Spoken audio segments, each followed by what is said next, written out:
ముందుగా 30 రోజుల నుండి నిరవధిక సమ్మె చేస్తున్న సమగ్ర శిక్ష ఉద్యోగుల సమస్యలపై ప్రభుత్వానికి మా ద్వారా వారధిగా వినిపించడానికి ముఖ్యంగా వచ్చిన జై స్వరాజ్య టీవీ యాజమాన్యానికి ప్రత్యేక ధన్యవాదాలు తెలుపుకుంటున్నాం. మేము గత 13 సంవత్సరాల నుంచి సమగ్ర శిక్ష ఉద్యోగంలో 9 విభాగాల వారు దాదాపు 19,325 మంది సమగ్ర శిక్ష విభాగంలో పనిచేస్తున్నారు. వీరు వెట్టి చాకిరి కంటే హీనంగా వీళ్ళ ఉద్యోగాలు ఉన్నాయి.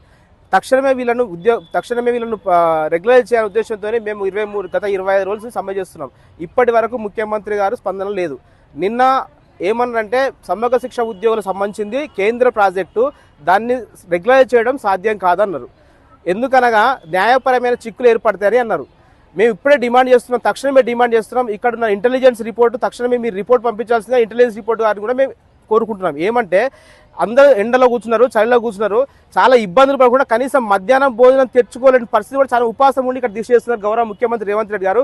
మీ ఇంటెలిజెన్స్ రిపోర్ట్స్ ఇక్కడ ఉంటారు, తక్షణమే మీరు ఈ రిపోర్ట్ తెచ్చుకోండి. తక్షణమే మాకు ఇమ్మీడియట్లీ ఇప్పుడు జరిగే కేబినెట్ సమావేశంలో ఈరోజు కేబినెట్ సమావేశం ఉంది. అందులో మెయిన్గా రేషన్ కార్డులు ఉంది, రైతు భరోసా ఉంది. మా బిల్లు కూడా టేబుల్ అంశంగా పెట్టాలని మేము డిమాండ్ చేస్తున్నాం. ఏంటిదంటే సమగ్ర ఉద్యోగం తక్షణమే రెగ్యులైజ్ చేయాలి. రెగ్యులైజ్ చేసేదానికి టైం పడితే తక్షణమే పే స్కేల్ అమలు చేయాలని మేము డిమాండ్ చేస్తున్నాం. ఎందుకంటే నిన్న మీరు అన్న మాట ఏంటంటే రెగ్యులైజ్ చేయడం సాధ్యం కాదు, మన న్యాయపరమైన చిక్కులు ఏర్పడతాయి అన్నారు. న్యాయపరమైన చిక్కులు ఎందుకు ఏర్పడతాయి?